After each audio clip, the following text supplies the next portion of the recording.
Cəlməydə Çasan doğru təhlükəli ötürmə və az qala Georgi Lamaya komanda yoldaşlarını irəli getməyə səsləyir və qapıdan zərbələ topu oyuna daxil edəcək.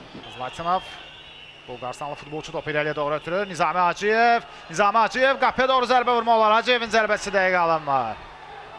Top İlqar Qurbanova deyərək meydandan çıxır. İkincidən zərbə olacaq. Nizami Hacıyev görüşün baş hakimdən nə istəyirdi bu epizodda bir qədər anlaşılmaz qaldı mənimcə. Yəqin demək istəyirmiş ki, bəli, zərbə vurmağına mane olurdu müəyyən qədər hakimə diqqəti cəlb etmək üçün yerə yıxılmalıdır. Yox, ümumiyyətlə Maksim Medvedev qaydanı pozmamışdı. Yox, topu oyuna daxil edəcəklər, standart vəziyyəti yerinə yetirir meydan sahibləri Levin. Topu geriyə doğru ötürdü. Arif Daşdəmirovun cəlməydən istiqamətdə ötürməsi, Girts Karlsons oyundan kənar vəziyyəti yoxdur, qapıya doğru zərbə və Boyan Pavloviç. Boyan Pavloviç komandasını 100%lik qoldan xilas edir. Levin hücum davam edir. Hakim oyunu davam etdirir bu epizodda Inter komandasının futbolçuları.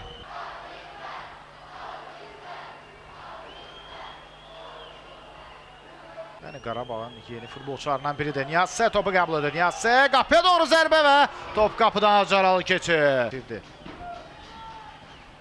İlqar Qurbanov. Kandalaki, İlqar Qurbanov. Qurbanovun zərbəsi və top qapının üstündən keçir. Epizodun təkrarını izləyirik. Bu epizodda əslində Kandalaki əlbəttə ki, kobud səhvi o verir. Zlatinovun qapıya doğru birbaşa zərbəsi, top qapı dirəyinə dəyir. Top qapı dirəyinə dəyir və daha sonra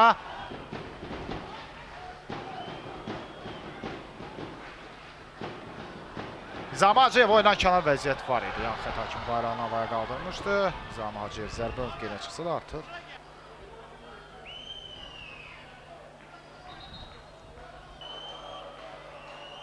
İrəliyə doğru ötürmə. Samir Zərgərov qapıya doğru zərbə vurma olar. Zərgərovun zərbəsi top qapının üstündən keçir. Samir Zərgərov. Epizodun təkrarını izləyirik. Burada əlbəttə ki, Qarabağ komandasının müdafiəçisi kobud səhvi yol verdi. Samir Zərgərovla mübarizədə top bitirdi. Cəlməydən Çasan doğru ötürmə. Zərbə olacaq mı? Qapıya doğru və gol! Maksim Medvedev hesab açır. Maksim Medvedev 75-ci dəqiqədə hesab açır. Inter komandasına, Inter müdafiəsinin gözlənilməz səhvi.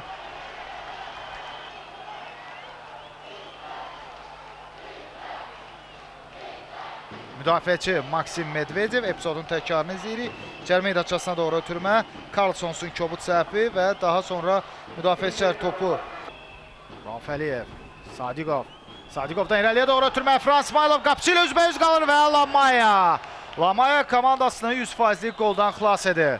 Məhz Qarabağın bu cür hücumları hər zaman rəqib komandalara təhlükə yaradır və bir qədər öncə də biz bunu gördük. Rauf Əliyev, Raufun zərbəsi və yenə də Lamaya ələ oynuyor.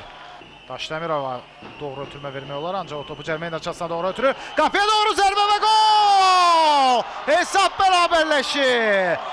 bərabərləşir. 90-cı dəqiqədə və Baçana Çıxadadze qolun müəllifi olur. Az öncə qeyd etmişdim, atasının nəyin bahasına olsun